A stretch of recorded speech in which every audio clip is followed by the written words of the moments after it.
पहले देहांत हो चुका था और रमेश मेहनत मजदूरी करके अपना और अपनी बेटी का पेट पाल रहा था। हालांकि रमेश का भाई महेश और उसका परिवार उसके घर के पास में ही रहा करते थे, लेकिन महेश की पत्नी लीला को चंदा बिल्कुल भी पसंद नहीं थी। अरे चंदा, कहाँ थी? कब से तुझे ढूंढ रहा हूँ। वो पिताजी, मैं तो गाय के लिए चारा लेने गई थी, बस उसी में थोड़ा लेट हो गई। आप कब आए? बस अभी अभी आया हूँ। और तू इतना काम क्यों करती है? मैं आकर चारा ले आता। कोई बात नहीं पिताजी, आप भी तो काम पर से आकर थक जाते हैं ना, तो मैंने सोचा मैं ही कर लेती हूँ। और मुझे तो अब ये सब काम करने की आदत हो गई है। अरे रमेश, तेरी बेटी पढ़ने लिखने वाली नहीं है। कुछ दिनों बाद इसके हाथ पीले करवाने पड़ेंगे, वरना जैसे ये पूरे पूरे दिन घर से बाहर रहती है, उस हिसाब से ये घर में नहीं टिकने वाली। तुम भी क्या बच्ची के पीछे पड़ी रहती हो? अरे हमारी चंदा तो तुमसे भी ज्यादा काम करती है।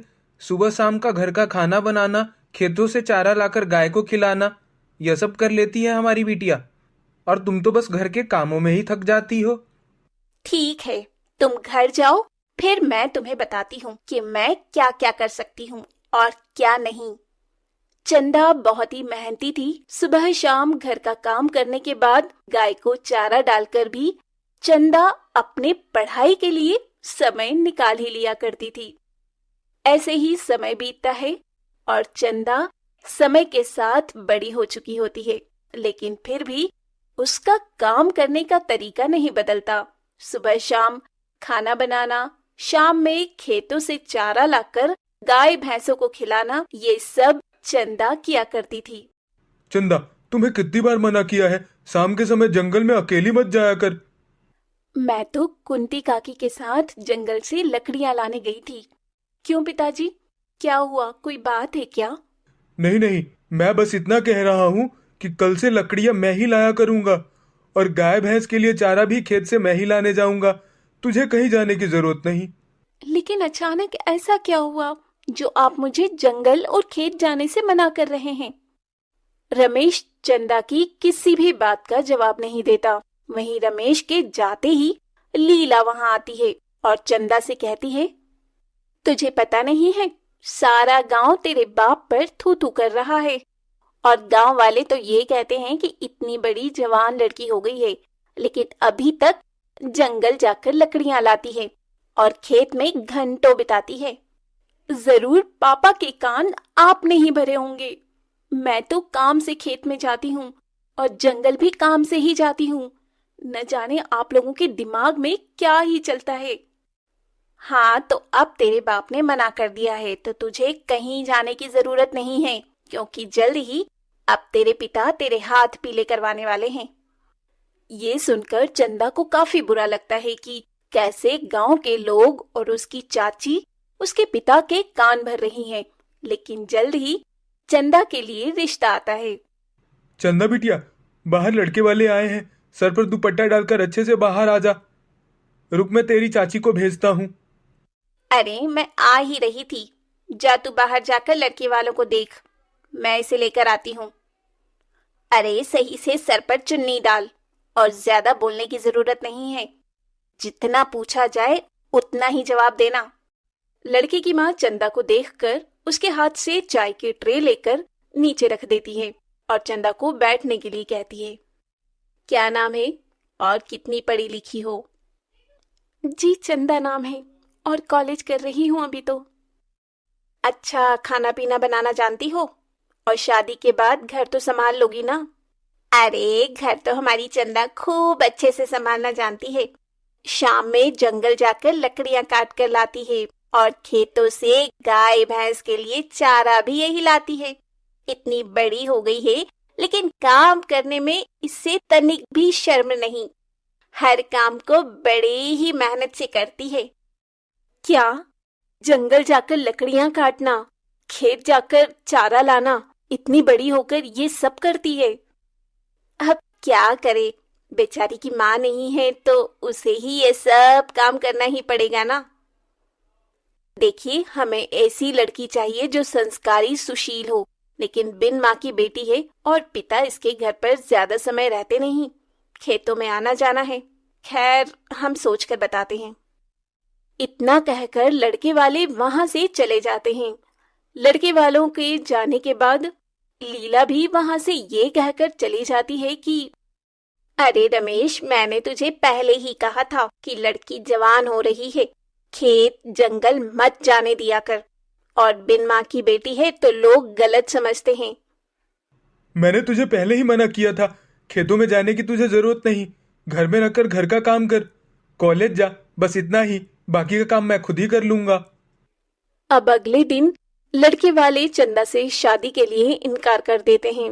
रमेश को इस बात से बहुत दुख होता है, लेकिन वो अपनी बेटी के लिए अब दूसरा रिश्ता तलाशता है और करीब 10-15 दिन बाद चंदा के लिए एक और रिश्ता आता है। देखिए जी, मैं लड़के की बड़ी बहन हूँ। मैंने ही अपने भाई को पाल पोस कर बड़ा किया है। माँ तो हमें बचपन में ही छोड़कर चली गई थी। उसके बाद मैंने ही घर की अपने भाई की जिम्मेदारी उठाई है। मेरा भाई तो बहुत समझदार और मेहनती है। जी, मेरी भी पत्नी का देहांत चंदा के 5 साल की उम्र में ही हो गया था। ठीक है, वैसे लड़की पढ़ी लिखी कितनी है और घर परिवार तो अच्छे से संभाल लेगी ना? अभी कोई दिक्कत परेशानी है तो बोल सकती है। पढ़ी लिखी तो है, लेकिन कुछ ज्यादा ही पढ़ा दिया है मेरे देवर जी। ही कह रही है, जो किस्मत में लिखा होगा वही होगा। अब तो सब महादेव पर छोड़ दिया है।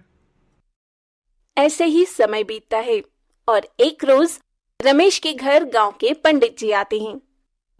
अरे ओ रमेश, कैसा है? घर पे सब कुशल मंगल तो है ना? हाँ पंडित जी, सब अच्छे हैं। बताइए कैसे आना हुआ आपका? मैं तो जरूरी काम से आया हूँ। जिस गांव में पूजा करवाता हूँ, वहाँ के सेठ धनी राम ने अपने बेटे की शादी आपकी बेटी चंदा से तय करवाने की बात करी है। दरअसल उन्होंने आपकी बेटी को कॉलेज जाते हुए देखा था। यह आप क्या कह रहे हैं पंडित जी?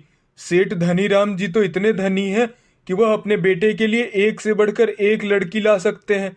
तो भला मुझ गरीब पर इतनी मेहरबानी क्यों?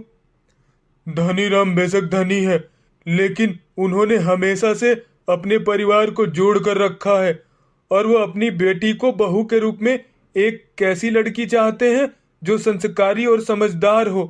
और शायद चंदा बिटिया में उन्हें यह सारे गुण नजर आए। कल वह चंदा बिटिया को देखने आ रहे हैं। पंडित जी की बात महेश सुन लेता है और वो जल्दी से ये सारी बातें घर जाकर अपनी पत्नी लीला को बता देता है। ये आप क्या कह रहे हैं?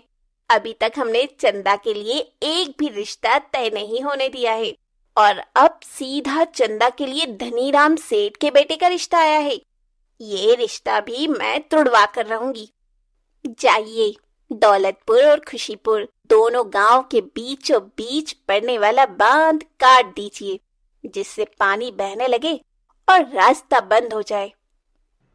लेकिन मैं ऐसा करता हुआ पकड़ा गया तो गांव वाले मुझे गांव से निकाल देंगे। ऐसा कुछ भी नहीं होगा। ये काम आप रात में करेंगे और सावधानी से। अब अगले दिन रमेश सारी तैयारी के साथ सेठ धनीराम के परिवार और सेठ के आने का इंतजार करने लगता है। दूसरी तरफ सेठ और उसके परिवार दौलतपुर गांव के बांध पर पहुंचते हैं तो उन्हें बांध कटा हुआ मिलता है, जहां गांव के लोग मौजूद होकर बांध को ठीक करने में लगे थे, लेकिन बांध को ठीक करने में समय लगने वाला था। अरे भाई साहब, यह बांध कब तक ठीक हो जाएगा? हमें आगे गांव में जाना था। अरे सेठ जी, इसे ठीक होने में तो पूरा दिन लगेगा। यहाँ के लोग खुशीपुर गांव और खुशीपुर गांव के लोग दौलतपुर गांव में नहीं आ पा रहे। अच्छा अच्छा, ठीक है। लगता है दूसरे समय पर आना पड़ेगा। इतना बोलकर सेठ और उसका परिवार लौट जाता है और महेश बहुत खुश होता है। इधर रमेश सेठ के आने का इंतजार कर रहा होता है